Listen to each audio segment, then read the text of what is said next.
I'm so happy to be here. John, first of all, how are you guys doing? How are you? How's Susan? Yeah, we're good. We're uh, sheltering in place still since March, and everything's okay. Thank goodness we're healthy and able to do this. Unlike a lot of our favorite musicians, that might be having a hard time right now because Yeah, it's hard to not work for 6 months. yeah, yeah. So, and how are you using the time? Like all this chunk of time? Well, I'd like to say I've written four symphonies and have mastered the didgeridoo, but I'm doing the same stuff I always do in between gigs. I'm practicing and hanging out and practicing some more. And I've been exercising more than usual, which is nice. That's because I have Nice. more time. I mean, What nothing. have you been? I mean, this is not. I'm not talking about any kind of bodybuilding. I've just been, riding my exercise bike and stuff. And I've just hanging out here in my little town up in Westchester, New York, and just waiting. I'm getting a little bored, to tell you the truth. So, to keep the boredom away, first of all, I want to talk about this. Ah, First of all, congratulations. It's nighttime here, so I can drink. It's yeah, not, a not little 3 early here. p.m. EDT. A little here, Dekel.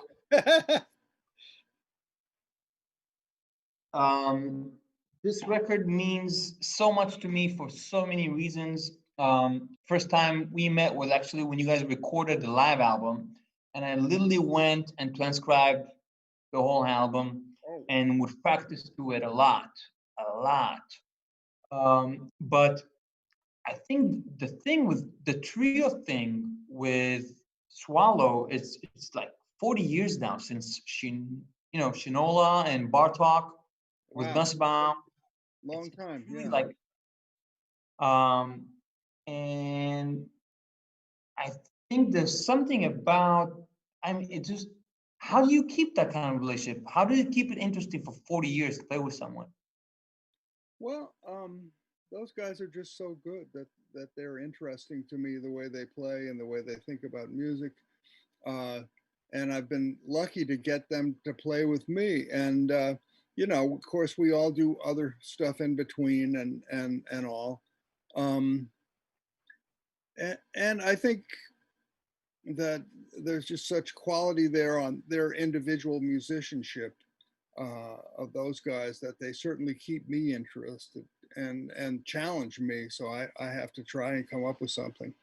Um, What and happens? What happens in the thing when you guys hit the first note? What happens after 10 years, 20 years, 30 years? well, it's home. Um, I'm so used to the way those guys play that I rely on that to make the music interesting. I feel like I can just coast actually, which is probably dangerous, you know. But no, I, it's the same as with any group. You have to listen. But there's something about the familiarity of knowing people that makes you feel at ease, and I always have to make myself listen though, because my own tendency sometimes is to just to not remember that might be the most important thing to be part of a group and not just play on top of it.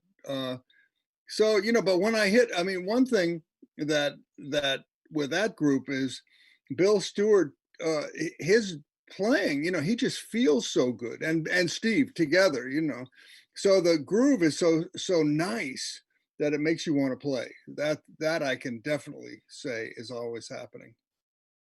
And you guys also found a way to keep it, which is actually one of your trademarks, to keep it, to kind of keep the same lineup in interesting ways. Like you had a thing with Matheny, and you had a thing with horns, and then Yeah. you went all acoustic with the same lineup plus horns, Hmm. and you added Trying to mix it Goldings. up. trying to mix it up. I mean, if I just was on my own in the perfect world, I'd probably make 100 trio records trying to get it right. You know what I mean?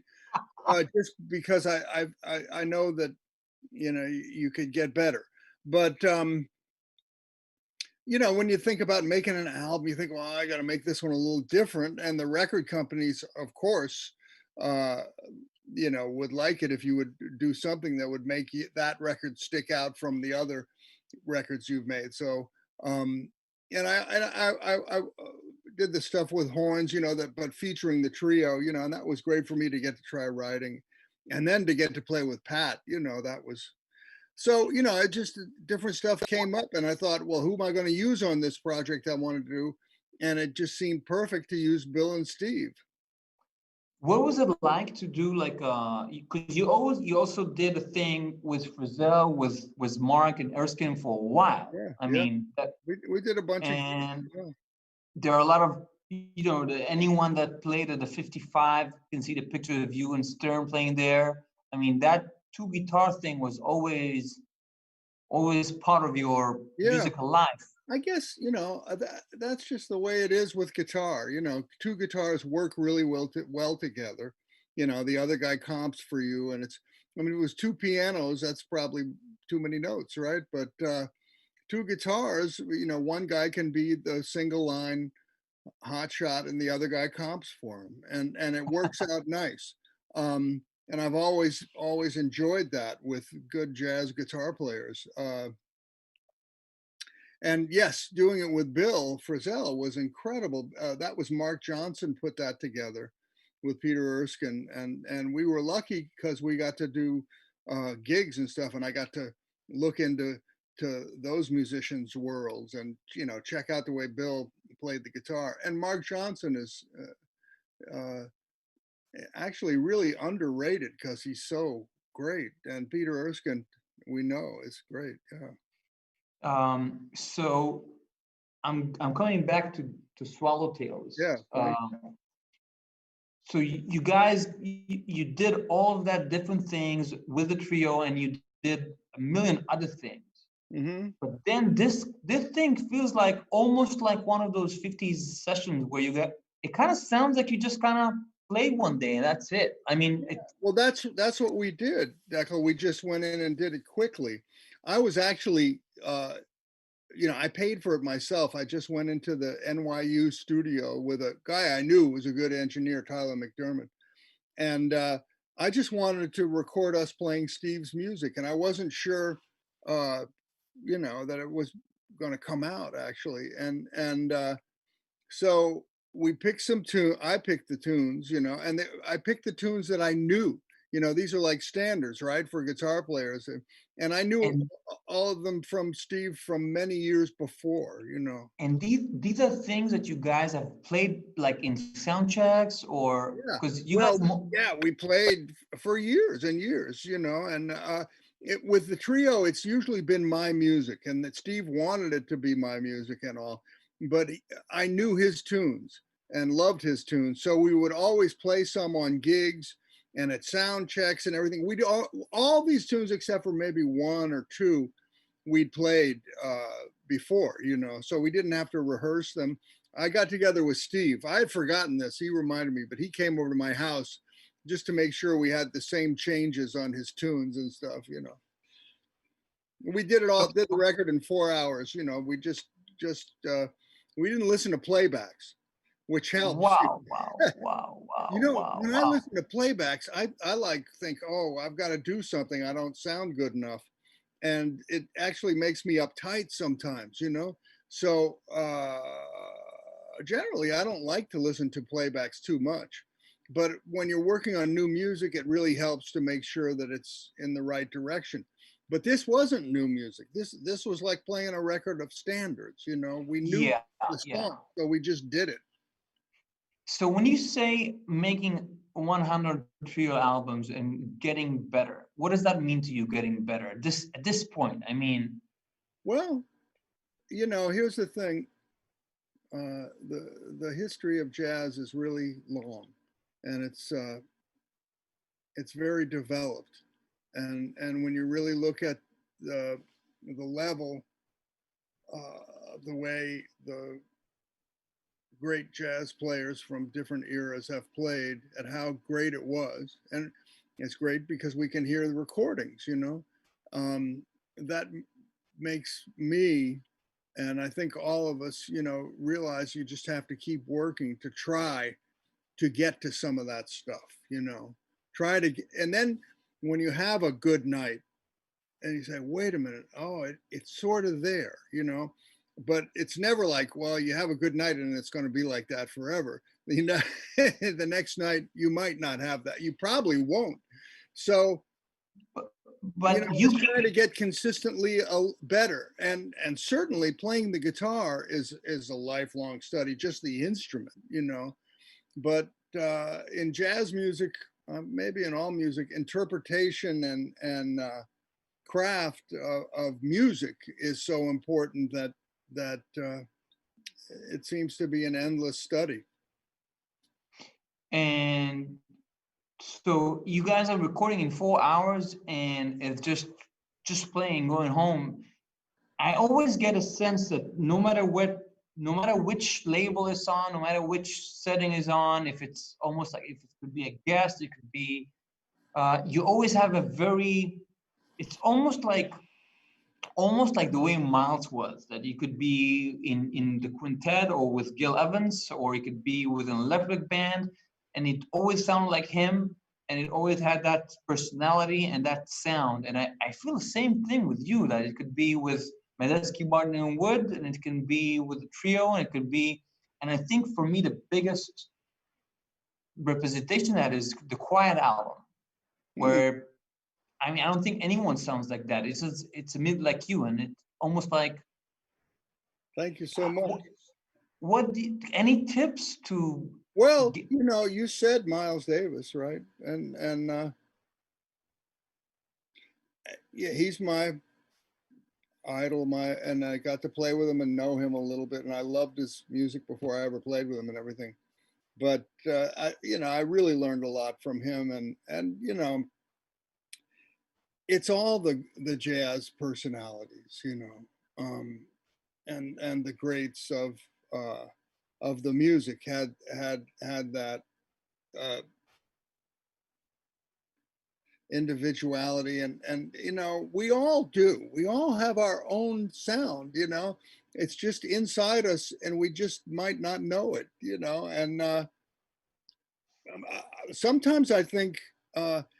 You know, I've always been a fan of how it worked, you know, with uh, a lot of times. I mean, if you look at Miles, he couldn't be Clifford Brown. You know, Clifford Brown was right there at the same time. It was amazing what Clifford Brown played on the trumpet. Miles was something else completely, you know, with a completely different sound. And I think, you know, the fact that there was a Clifford Brown in the world and Fats Navarro and Dizzy, you know, made Miles go kind of a different way. And he was really smart about that because jazz invites individuality, you know. So I do I feel always knew that. I knew that sort of inside. So then I said, it's okay that I can't do this or that on the guitar because I could develop something else, you know. I kind of feel that there was a point with music education that that emphasis was it's not as strong anymore. Like I think that my generation is really struggling to find that, and I think we're coming to it at a far later age. I Yeah, mean, for maybe. my age group and my peer group, there were a bunch of us in New York playing day in, day out, and we all kind of blossomed. I mean, a decade after the generation before us. Well, you know, part of it, man, is that I mean the music is kind of older now.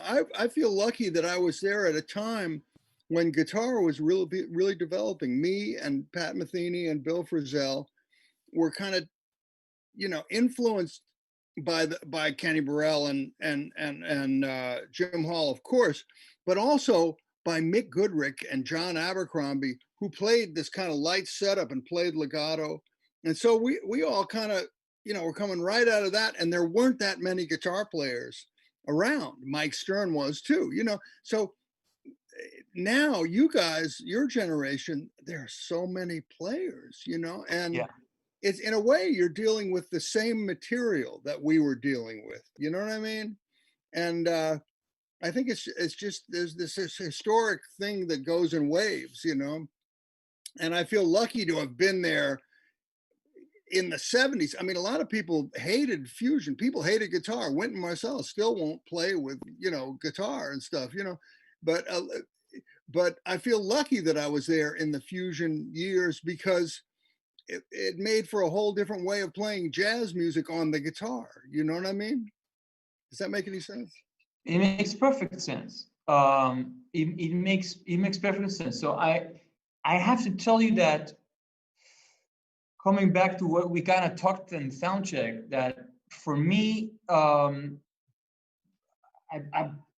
brought a bunch of records to kind of get your input on, but one of them is Sonny Rollins' The Bridge. It was just Sonny's birthday right now, and um, I think that Jim invented a way of comping in a modern way that, for me, you kind of took it to a whole new universe. Like I Well, always, I just copied him because I had the bridge and I had the records that Jim made with Paul Desmond. He made a yeah, bunch of records, quartet with Paul Desmond, an art and farmer, with yeah. Art Farmer as well, where there's no piano and he was the comper, and it was modern kind of, 60s bop influence, but standards and everything.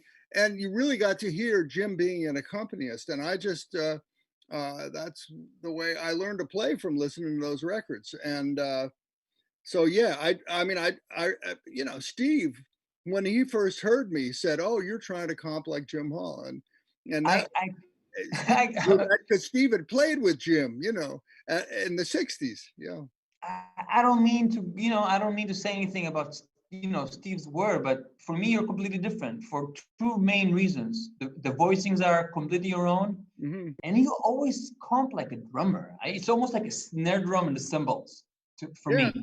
Well, yeah. I feel like my study of rhythm, has been from listening to jazz drummers. I'm a fan of jazz drummers, of Elvin Jones and Roy Haynes and those guys, and listening to them, and I try to play like that. And part of that is just having, man, shitty rhythm to begin with. So I had to really work on it. Um, so I'm going back to the sound and the comping and the instrumentation. For me, that your whole quartet universe, I think that was a huge milestone in jazz. I think it's coming out of the Gramavision years, which were um they You, fit within that time. They really they in many ways. But I think when you came out with the quartet with Lovano, yeah, yeah, it right. was a completely different world. I mean, this was like creating. I was too young, but I imagine that that would have felt like when the Ornette Quartet came on the scene. I mean, it's just a completely new sound and a completely new way. And when I came to New York, everybody was always already trying to play like that for like 15 years or so.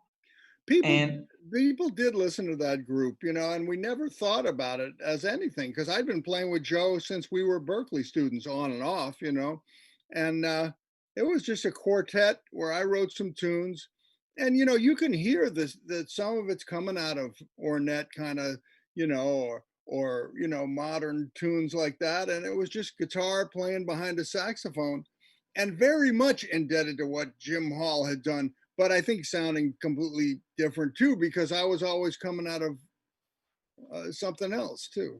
Yeah. uh, so what did it feel like at the time? Because that those three albums Didn't are feel huge for me. it's funny because we didn't have that many gigs. We couldn't get that many gigs. We would play, and um, I mean, we would go to Europe, and Europe was okay. Thank goodness. It's always been better, but we didn't have that many gigs around in the States, because my other band in Gramavision had been kind of well received in that other world of kind of fusion, and so that thing, when I played with Joe, that they didn't want that, so we didn't. it didn't ever feel like we were doing anything. It It's was so it was funny how it's mhm. so funny how it seems completely different a decade or two after. I mean, from Yeah, my at the generation, it seemed time, like listen, man, this is jazz music. It's not popular. You know what I mean? I bet any era of jazz has been, we absolutely worship it. The stuff that came before us. I do, man. Charlie Parker, Coltrane. I wasn't around for bebop and for Coltrane's music and early Ornette. You know, I heard him later, but so I just worship that stuff. But then I talked to some of the older guys. It's funny, and Steve Swallow, my friend, he would tell me about playing starting in the 60s, like with the Paul Bley trio, yeah, yeah. which don't we all just like eat that stuff? I think, how did they do that? It's the innovative stuff. They were playing in little tiny coffee houses for tips. They it was, they barely were. Here's another one for you. When Sonny Rollins wanted to contact Jim Hall to make the bridge, I this story I know. story, yeah, neither of them had phones. Yeah. Them could afford telephones, so they had to go to a payphone and call some bar that took messages for Jim Hall, and they almost weren't in touch with each other. So we have to remember. Uh, Actually, Jim told me that he left a note in his mailbox at like at his entrance. Like he just went to the mailbox, left a note. Just, I'm looking for you. Yeah. Wow. I mean, couldn't afford a phone. I mean, that's something else. Jazz is always, this kind of music. There's not a lot of money involved. I feel very lucky that I've been able to live a middle class life with my wife and kids, and they went to college and everything. You know, I mean, and that's what's so beautiful about all the musicians. Like we're talking about Jim Hall, who was the most accessible person as a human Yeah. being. I mean, I think he would probably be sick of all the guys wanting to talk about his famous records and stuff. But um, you know what? Jim made all that music and then took a gig on a television show, the Merv Griffin TV show, which had Yeah. like three guitar players and stuff. It was a commercial gig. He took that because he needed the money. Yeah. Playing jazz wasn't cutting it. Which is hard for us to imagine. At the same time, Yeah. we made the bridge and the records with Bill Evans and all. Yeah, yeah, yeah, of course, of course. I don't think he ever spoke to me about gigs or records or anything. I think he was just making jokes, talking about life. I don't think Yeah, all those times. he I didn't don't think. want to. He didn't want. I tried to get him to. I tried to pick his brain as a fanboy, and he wouldn't have any of that. But that kind of spoke volumes to me about his personality. I Yeah. mean, in a world where most people are so happy to talk about themselves, he Hmm. was just that to me meant so much. Well, there's So something about all of us as musicians and all the guys that practice all the time and realize how great the music is when it's performed by these geniuses that have already done it. yeah, And that'll make you humble. And you know what? I mean, Miles Davis, for all his talk, because he would say stuff that would get in the press and people got the wrong idea. He was very humble and very hard on himself of his own playing. He was also hard on other people and what they played. But no, man, he would, I remember him saying, being really thinking he didn't play shit that night. I remember that. yeah. Uh, that Colombia just came out with that box set where they're rehearsing the tunes and they're speaking about the tunes during playbacks, and that is unbelievable. Too, you get a completely different side of Miles Yeah. as opposed to whatever press was or Yeah, um, I mean, he used the press. He was a very smart guy and everything, but he was just trying to play the horn and play the music, and he had great respect for what had gone before him, and he knew how great it could be. I mean, he told me, when he was young, he got to play with Charlie Parker. And that just blew his mind. That just like set him up for life. so. Speaking about playing with an absolutely walking titan, another huge album for me that I wore an actual CD I listened to much. I had to get a second CD. So Near So Far with Joe. Oh, wow. Yeah. What Well, was it like? I'm a Joe Henderson fan too. I know. I was I loved Joe Henderson, and luckily, he played around a lot. Um, so when I was, in my 20s, I would go hear him. I wore out his records, that stuff in the 70s, and I tried to steal licks from Joe. I've never been a big transcriber, Dekel, at all, but I would steal like little passages from Joe and try and get. He always seemed so funky as well as so progressive, and I just loved it. Also, I also thought that there's a side in his writing that I can hear in your writing as well. It's hard Yeah, to explain. I'm a fan. I loved his tunes. Didn't we? And those early Joe Henderson on Blue Note, him and Kenny Dorham, and the tunes that he wrote. Yeah, the greatest. So when I got a chance to play with him, it was, and I sort of had hung out with him a little bit, and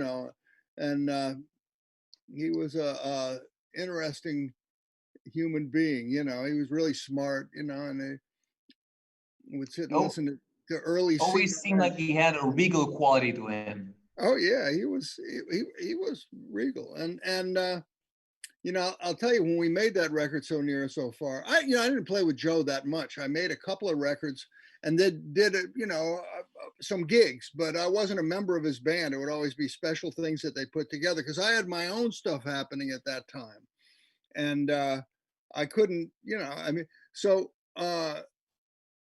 Um, when we did that record, So Near So Far, uh, we had a rehearsal, but it was the most interesting rehearsal because all those songs, One rehearsal? It was just one rehearsal? one rehearsal. Now it was cool because it was all Don Sickler Yeah, I was going to ask. He arranged did the charts? arranged the music. This was all Miles tunes, so he had talked with Joe, and they had decided on which Miles tunes they would do. And I think Joe knew the tunes already, and Don Sickler wrote them out and had little two-horn virtually arrangements for guitar and tenor, and where a guitar would be the other horn, and so Don Sickler really, and we had one rehearsal where we looked at the tunes, and I had gotten the music beforehand, so I'd been shedding it, but we didn't really play. Joe just played the piano, and he looked at the changes to the tunes, like he would real slowly. He went through, milestones and So Near So Far and these songs, and he slowly played the changes at the piano. It said, oh look, okay, it's F major to E flat major to D minor, and stuff like that. And he was going so slow, I thought, wait a minute, why is he doing, but he was just really really looking at the changes to each tune. And then he said, that's it, we're not going to play. I just wanted to just look at him with everybody. And then the little arrangements were there on the paper. When we got to the studio the next day, he was ready for bear, and we just did, like, the first takes were mostly was first takes because Wow, he was wow, so wow. on. Joe was so. I think we would rehearse the head, and I had looked at it, and Dave Holland and Al Foster had their shit together, and played it perfectly the first time, and then Joe just took off, and he took, like, all these choruses on these tunes, and it was just a lesson right there as at how to be prepared, and it was a wonderful experience. And what were the gigs like? Same thing. We just played those tunes, and Joe just played, man. It just flew out of him.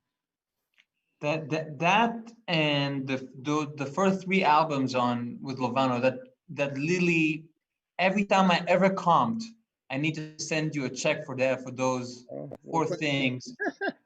I um, mean, Jesus. oh, Dekel, thank you so much. Joe Lovano is another huge influence in my life, getting to play and know Joe.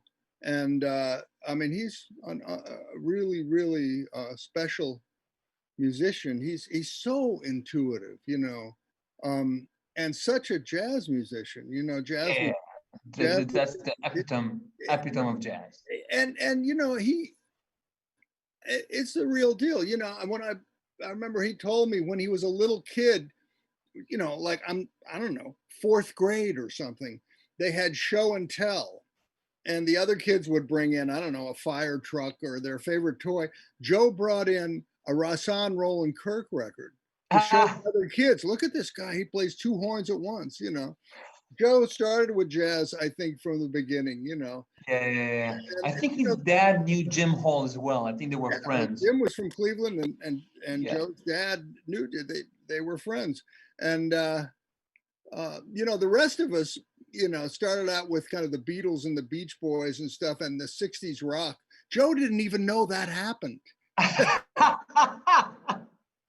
So do you have a moment where you went like, bling, this is my future? I just wanted to play when I was a kid.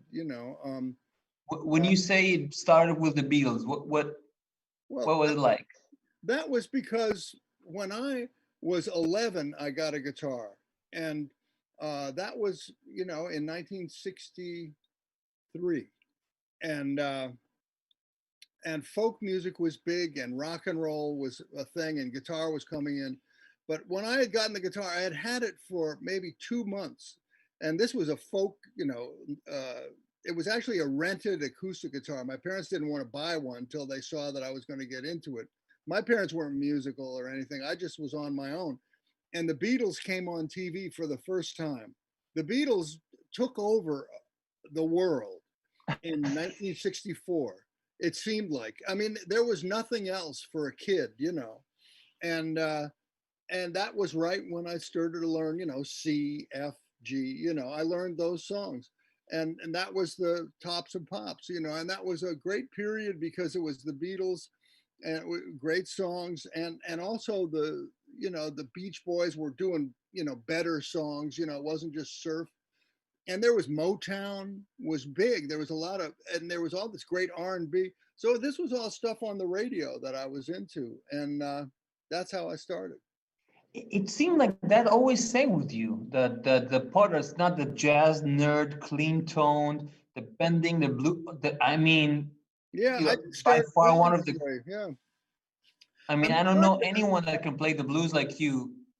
well, man, I was an obnoxious little blues purist as a kid. When I was like 15, I was a blues fanatic. I had a solid body guitar. And I was trying to play the blues.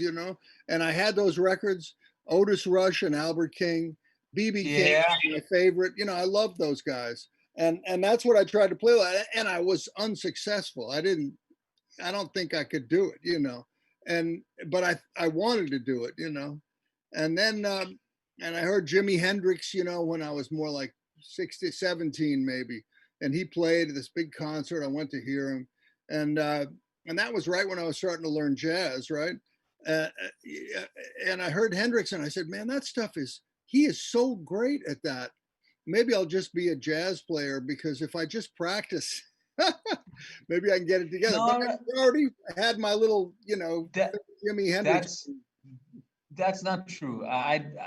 You're just being modest because, first of all, I think that you're by far one of the greatest blues players on any instrument that ever lived. I mean, Well, any album of I yours. believe in the blues. I really do.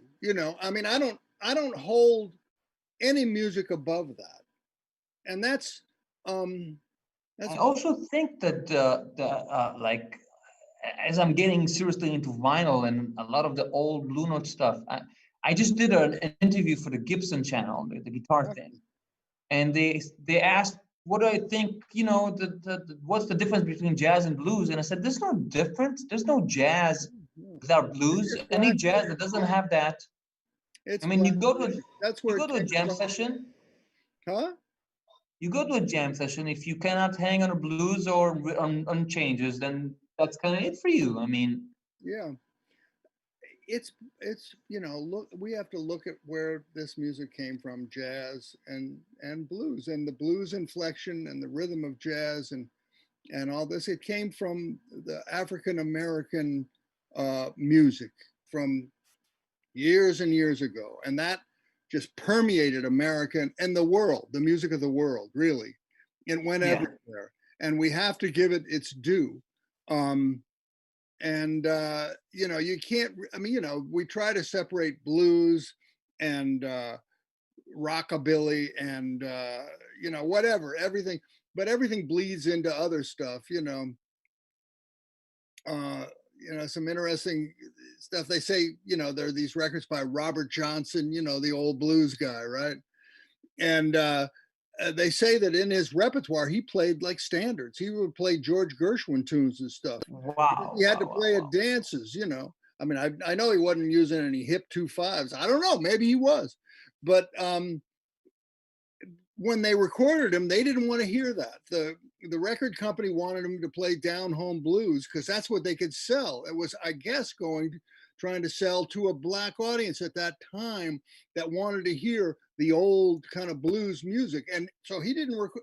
So he did a lot more stuff than he was allowed to do on those recordings. I think that's interesting, that we all bleed over into just music. That's not surprising to me, and I think you're the perfect example of that. From jamming with the Grateful Dead or whoever for one night, and then playing.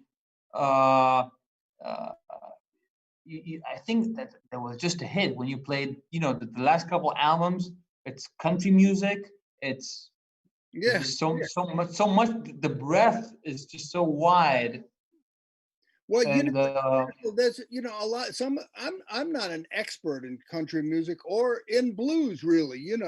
And what we can do is just take this music and put our own thing on it, and just have it be a project that's a little different from the last one. But I'm a fan of all that music. And I know, you being from Israel, that there's so much Eastern music. I mean, the the music that comes out of the Middle East is unbelievable, and it's related to blues because it went down into North Africa, and the string sounds, and and all that. There's so much that we can all draw on. yeah, I think in Israel you cannot escape it. It's in the air. That Yeah, that sound, yeah, very much so. But my dad is the principal percussionist for Israel Philharmonic. So when I was like 4 year old toddler, they would take me to rehearsals, or like I kind of grew up on that side of things. yeah. Incredible, man. To be Like around the orchestra. yeah, Oh my God. yeah. When I moved to New York and I realized that I just know so many symphonies and concertos by heart, just because it was kind of like a folklore of the house. That's so beautiful, man. All that music inside you. That's so great.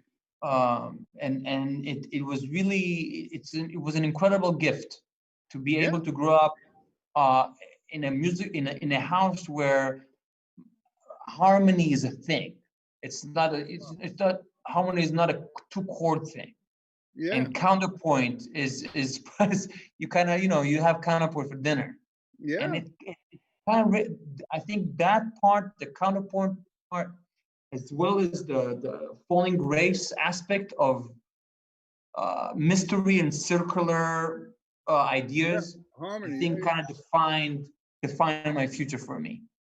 That's incredible. I didn't know that, but you're very lucky to have had that. I'm so lucky. They're also amazing parents, my parents. Yeah. Um, so I want to ask for. I kind of brought up some other records. I think we kind of talked about the Sonny Rollins part, and we talked about the Joe Henderson one. I'm not going to bring up Miles again, but things that I don't think people necessarily associate with you, but I find it big time. One is the Ornette Coleman band that, Oh, yeah. that I always felt had a very strong Yeah, influence on absolutely. you. Well, I mean, uh, so when when I was going to Berkeley and stuff, there would be this other kind of music, free jazz, that was an extension of bebop, right? That's what the Ornette Coleman group was, and I had an Ornette Coleman record. When I was like 16, I started on my own buy jazz records, and I came from a little town in Connecticut. It wasn't hip, but there was a nice record store a couple of towns away, and somehow I heard about Ornette Coleman, and I bought his "Shape of Jazz to Come" album, and I I didn't even, always pull that one out. you know that one, and Of course. I didn't know that it was that there were no changes and that they were playing quote unquote free. I just loved the songs and the feel of it, and that music has always been really interesting to me. So I love those songs, and so I went to school at Berkeley when I was 18, and I used to go at the jazz workshop, and we heard the Keith Jarrett Quartet, which played Ah, very much out of that thing with Paul Motion and that was Charlie Hayden. that was my next question. Yeah, well, I used to go down and hear those guys a bunch, and I love that band as well. And then And I can hear it.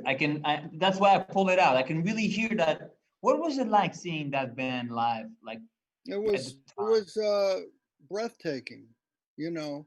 And I wore out their records, and Joe Lovano did too, and all of us that went to Berkeley at that time, Billy Drews and Kenny Werner, and all, a bunch of us that were huge fans of Ornette had been around for a while at that point, and it had been like 10 years of Ornette Coleman Quartet, but it was still together, and he was playing still with Blackwell and Don Cherry and Dewey Redman in quartet. That was right. It wasn't Don Cherry at that point. It was Dewey Redman and Charlie Hayden, and they would still come, and I could hear those guys in clubs at the Jazz Workshop, and to hear Keith's group. And Keith was, this incredible talent that had come from the Charles Lloyd band, where everybody had heard him, and then was doing his own thing, and ECM Records was starting, and uh, And great.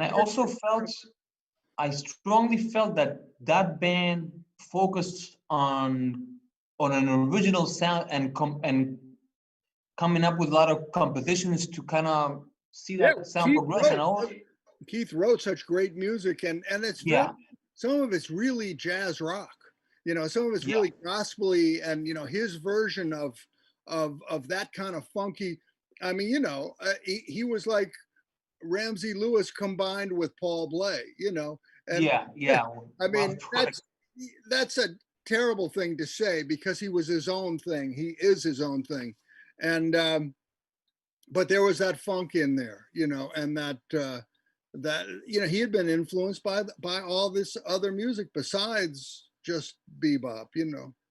And I felt that your group, especially the mythical ones, the trio and the quartet, had the same focus on it. Had a sense of danger to it compared to the music at the time, especially, and a sense of urgency, but also a lot of focus on composition and how your voice as a composer evolves. Well, yeah, I really wanted to write, and actually, I realized that was the way you got a group to sound like a group was by writing, so uh, Steve Swallow was always my friend. I met him, like I said, in the early 70s, and he made me write. He almost, forced me. He said, I had written some tune, and he said, this is pretty good. If you worked on this, you might be able to write tunes. And so I did. And he would actually bother me. He would like, did you write, how many tunes have you written? Oh, you need to write more.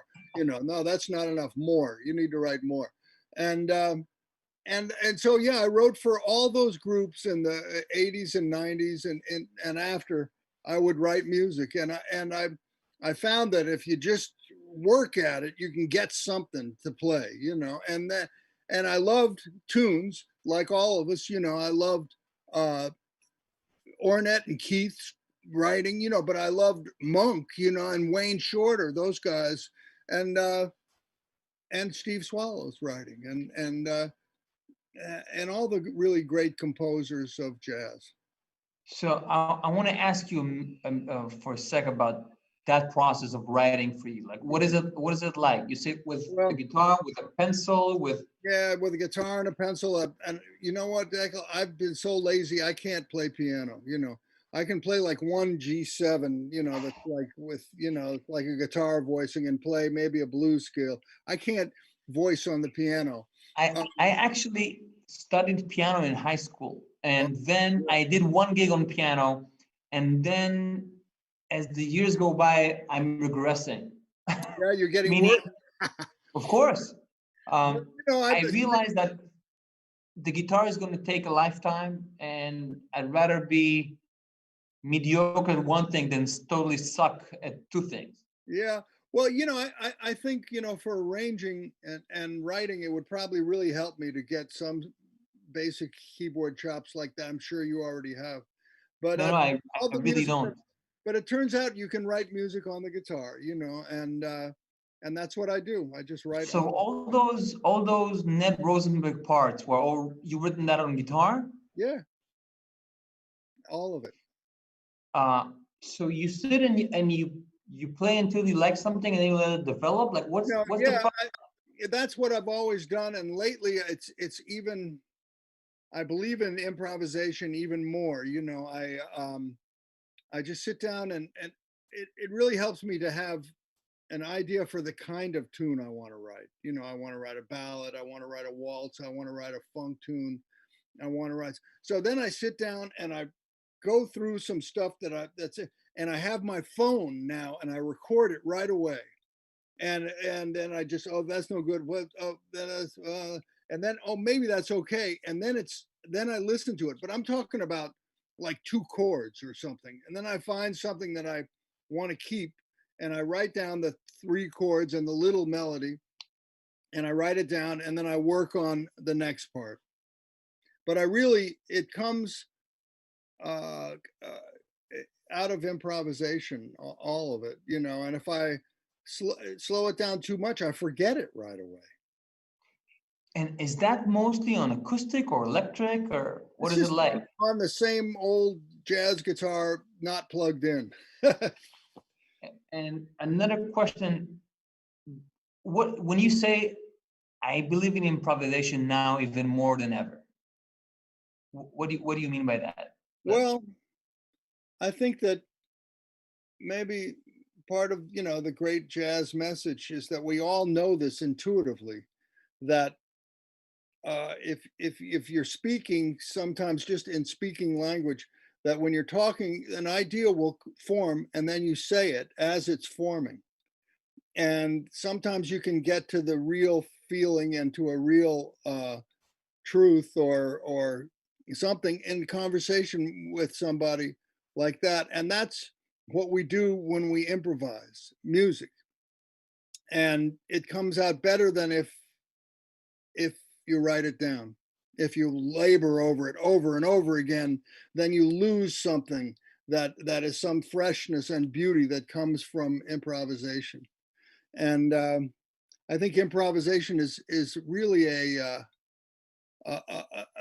absolute, human thing that everybody can understand, and we all do it, and it's part of being a human being, and it's part of being in the time continuum, of this thing that's happening to us all in life. And and that's what the great thing is, that now we can record and hear our little thoughts that we had, and we can hear the great jazz musicians, and we don't need to write it down. You can write it down afterwards if the idea was any good, and and I'm sure Mozart and Beethoven wrote like that too. They just got really fast at writing stuff down, and then would labor over certain things without. And there's the architecture of those people, was incredible, and it's not to take away from that at all. And and who wants to listen to all our endless solos after a while? There's a point there, but there's something that happens. And and Miles, when he would hit it, I don't know, pretty great. and do you ever before a session of your own music, do you rehearse do you like practice the tunes on your Oh yeah, own or you to death, to death. I practice it probably way too much. because what else are you going to do? Yeah, I run through the changes. I play the tune over and over. We're going to do a live broadcast tomorrow. Me and Steve and I know. I'm looking forward to it. well, listen, man, I haven't played in 6 months, a gig. For my whole life, I've been playing gigs. Since 1975, I've been on the road. This is the most I've been home since then. So I've been just trying to practice, but it's not the same as when you That's the play. same. And so I'm so nervous because I don't know, I know I'm out of shape, but what the hell? Here we go. But isn't that a gift after all these years to be nervous about walking, to have goosebumps about walking on stage? Yeah, I guess it's a gift. I'd rather just be completely confident, to tell you the truth. Ah, I'll take that. I'll take that. So before I'm letting you go, what's next? You always seem to have a few things. I was hoping there's going to be a solo album. You did a Well, solo I tour. have been working on solo. Played some solo gigs in Europe and a little bit in the States, and it's been fun because I never wanted to do that, And I play with a looper, Some of it's with my I have the boomerang where you can't I, store a loop, which is good because if I stored them, I'd have all kinds of worked out stuff. But um, I really enjoyed these last solo gigs in the last times I've done it. So yeah, maybe I'll I, do a solo. I, I missed you at the Zigzag. You played at the Yeah, new I played the Zigzag. zigzag. Yeah. The new one. I missed it in a week. I was out of town. I Well, was so looking forward to seeing that. I'll probably be back. Once they have the zigzag comes back. I'll be back doing solo gigs, Yeah. and I've been enjoying that. And that's been a new thing for me. Um, I don't know what's next, Dekel. I don't have a master plan for this next thing. I've got a group of guys that I was gonna do some stuff with next spring, and I'm still gonna do it. It's on the books. We've just never done it. I was gonna arrange a bunch of rock tunes, and I got a nice uh, uh, bunch of guys,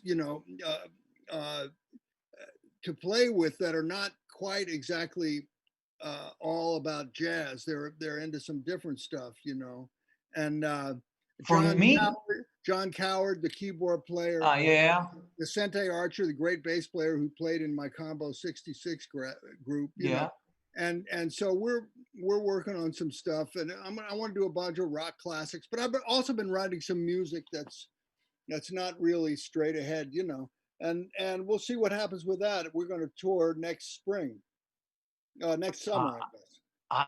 I always felt that you knew how to pick guys that weren't necessarily like you recorded with Omar Hakim or the record with Steve Jordan. I love that record. That for Oh, me is thank you. one of Well, the those guys greatest are albums. master musicians. They they're so great. Both Omar and Steve. And Steve Jordan's unbelievable, man. I mean, I did the stuff I've done with him, and the last time I did last year, did a gig that he invited me to do. It was a tribute to BB King, and he had all these. He's a producer, he had all these Yeah. singers. It was him and Pino Palladino on bass.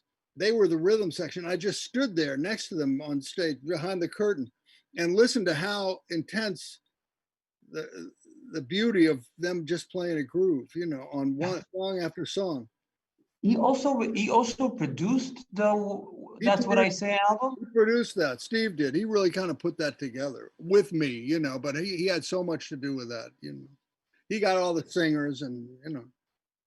And what does it mean to bring like when you guys after you played for so many years with the trio, when you work, so you did this tracking for the last album, and it's an ECM album that was basically produced by you. Yeah. Yeah. But Manfred heard it and wanted to put it out. So in that way he did produce it. He actually put together the sequence, which is always Uh-huh. important. I can never do that. Yeah. And yeah. So John, thanks so much for coming. I'm celebrating. This series is about celebrating my new album. I'm so happy to steal all of your shit on it and Oh, get away glad with to it. hear. Get out of here. Um, We all steal each other's stuff. That's what jazz all about. That's what George Benson told me. He said, "Don't play anything hip because I'll steal it. I'll steal it right away." John, it's so great to see you again. Thanks so much for joining me. Send my best to Susan. Stay safe. Absolutely. And thank you, Dekel, for picking me. And good luck with your new record. And it's great that it's coming out. Thanks so much. Means so much to me. We'll see you real soon. Next week we have Terrell Carrington. If you shared the album, we're giving this vinyl away, courtesy of ECM Records. So share the stream. And John, I'll hope to see you in person real soon. I hope so, Dekel. Take care. Bye bye. Thank you. Bye bye.